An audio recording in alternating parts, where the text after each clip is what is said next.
నా బిడ్డ స్కూల్కి ఏ డ్రెస్ అన్నా కానీ కలర్ డ్రెస్ అన్నా కానీ యూనిఫామ్ కానీ ఎట్లా వేసి పంపిస్తే అట్లే పెట్టుకొని వస్తుంది మట్టంగా. ఒక్క మరొక కూడా అనిపించదు. ఇట్లాంటి బిడ్డలు ఎంతమందికి పుడతారు చెప్పు. ఆ అదృష్టం నాకే ఉంది. నా చిల్లక కదే నువ్వు, నా జాంపండు కదే నువ్వు. వరుసదానా చూడండి నా బిడ్డ ఎంత పద్ధతిగా గుడ్డలు బుక్ లో రాసేదానికన్నా, అదే మా నోట్స్ లో రాసేదానికన్నా పెన్నా ఈ బట్టల మీదే ఎక్కువ వాడినట్లు ఉండవు నాన్న. Red ink, blue ink, black ink కూడా యూజ్ చేస్తామా. చూడండి ఎంత దరిద్రంగా మాపుకొని వచ్చేస్తుందంటే సాయంత్రం ఇంటికి వచ్చేలేపు అక్కడిపే కాలిపోతుంది.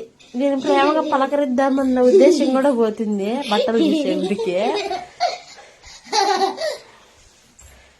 నాకు అది ఎందుకో బట్టల మీద చిన్న మరకైనా కూడా నాకు చాలా బాధ అనిపించేస్తుంది. నీట్ గా పెట్టుకోవాలి బట్టలు ఏదైనా కూడా. కానీ ఇది పుట్టినప్పుడు నా సల్లే పడింది. నా బిడ్డని మురిసిపోతాంటే కానీ నా సల్ కాదు, అన్ని వాళ్ళ డాడీ పోలికలే. వాళ్ళ డాడీ కూడా అంతే, బట్టలు నీట్ గా పెట్టుకుందామా నాడు ఎట్లా పడితే అట్లా కూర్చుంటా అంటాడు, యాది పడితే అది రాసుకుంటా అంటాడు.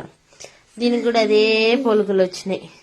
పొద్దున్నే నేను కర్రీ వీడియో పెట్టినా కదా, మా ఆడబిడ్డ కామెంట్ పెట్టింది, మేము గడ్డి తింటాం మేమేం తినము అని. వీడికి వచ్చింది సిలువ అంతా పూసుకునేదానికి వాళ్ళ డాడీ స్టార్టర్ రెడీ చేస్తాంటే సిలువ ఉండదు. మీ డాడీ అంతే సిలువ అంతా కలిపెట్టేదే ప్యాంట్కి ఇట్లా పూసుకుంటాడు. జోవికి అడు చూడు ఈ రోజు వేసుకున్నాడా. ఇదంతా నీచంగా ఉంది చూడండి. నేనే అమ్మా ఈ బట్టలు ఒక్కలేక తెచ్చిపోయి అడుగుతున్నా స్వామి. ఉందిలే నీకు చూడు, మీ డాడీ అన్న సిల్లు పని చేస్తాడు, నువ్వేం చేస్తా ఉండవు. పాపం మా ఆయన పొద్దున్న 4కే పోయినాడు పాపమ్మ. ఇప్పుడు వచ్చి మళ్ళీ కూడా ఇంటికి స్టార్టర్లు తెచ్చి రెడీ చేస్తాడు. హార్డ్ వర్క్ చేస్తాడు బిడ్డ.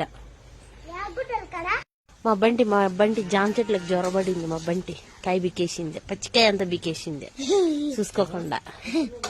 పచ్చికాయలన్నీ బిరికేసి నమల పండ్లు కూడా ఊడి కింద పడతాయి. పో